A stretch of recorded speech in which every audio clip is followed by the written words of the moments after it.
আজকে রান্না করলাম পাঙ্গাস মাছ দিয়ে পেঁপে দিয়ে। দেখো তো কিরকম লাগে, ইয়াম্মি ইয়াম্মি। হ্যালো এভরিওয়ান, তোমরা কেমন আছো? আজকে রান্না করব পেঁপে দিয়ে, আলু দিয়ে আমাদের জাতীয় মাছ, মানে পাঙ্গাস মাছ। তোমরা অবশ্যই কমেন্ট করে জানাবা যে কার কার পাঙ্গাস মাছ খেতে অনেক মজা লাগে। মানে আমার কাছে তো অনেক মজা লাগে, ছোটবেলা থেকে আমি পাঙ্গাস মাছ অনেক পছন্দ করি। এই পাঙ্গাস মাছের পিছনে একটা কাহিনীও আছে, আমি বলবো। চলো, প্রথমে কি করি, আমরা প্রথমে একটা কড়াই নিয়ে নিছি, তাতে মাছগুলো ভালোভাবে ভেজে নিলাম। এখন ওই কড়াইতে তোমরা দেখতে পাচ্ছ যে আমার মাছ ভাজতে গিয়ে মাছের তেলটা পুড়ে গেছে। তো এখানে রান্নায় কোনো প্রভাব পড়বে না এই পোড়া তেলের জন্য। দেখতে একটু কালো লাগছে, কিন্তু রান্না করার পরে একেবারে সব ঠিক হয়ে যাবে।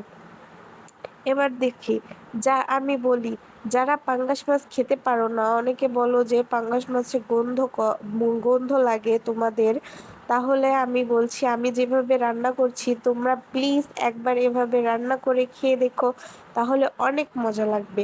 আমি মাছগুলো ভাজার পরে দেখেছো যে আমি একটা মশলা করেছি, মানে পেঁয়াজ কুচি আর জিরা আমি ভেজে নিছি। ওটাই হলো আমাদের সিক্রেট মশলা, যেটা মাছের কোনো গন্ধই থাকবে না। ইভেন যে আমরা যে পালা মাছ খাই, মানে বর্তমানে ইভেন সব মাছই তো চাষ করা হয়, তো চাষের মাছ একটু গন্ধ হয়, ওই মশলাটা দিলে আর গন্ধ লাগে না।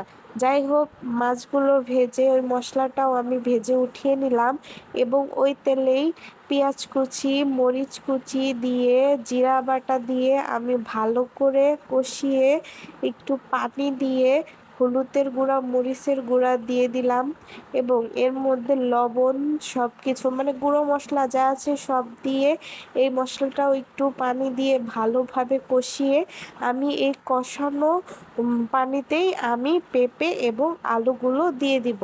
আলুগুলো দিয়ে ভালো করে আলু এবং পেঁপে কষিয়ে নিব।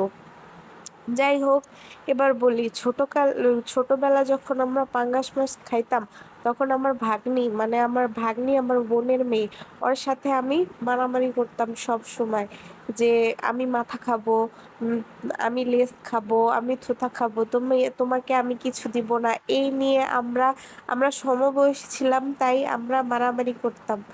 যাই হোক, তখন ছোট ছিলাম, বুঝতাম না। এখন বড় হয়েছি, বিয়ে শাদী হয়েছে। তাই দেখো, তোমরা রেসিপি দেখো এবং খেয়ে কিন্তু রান্না করে খেয়ে আমাকে জানাবে ওকে কেমন লাগে। অনেক মজা লাগে, পেঁপে দিয়ে পাঙ্গাস মাছের ঝোল অনেক মজা লাগে। যাই হোক, পেঁপেগুলো সিদ্ধ করে নিয়েছি, তারপরে ঝোলের পানি দিয়ে ঢেকে দিয়েছিলাম। ঢেকে দেওয়ার পরে যখন বলক উঠে, তখন মাছগুলো দিয়ে দিলাম, এবং মাছগুলো দেওয়ার পরে কতক্ষণ জাল করার পরে আমি ওই সিক্রেট মশলাটি দিয়ে দিচ্ছি। সিক্রেট মশলা দেওয়ার পরে তারপরে আমি উপর দিয়ে ধনেপাতা কুচি ছড়িয়ে দিলাম। এই দেখো আমার ফাইনাল লুক, আমার পাঙ্গাস মাছ দিয়ে পেঁপের ঝোল একদম রেডি। এখন আমরা খাবো। দারুণ খেতে, দারুণ, যে একবার খাবে সে প্রেমে পড়ে যাবে।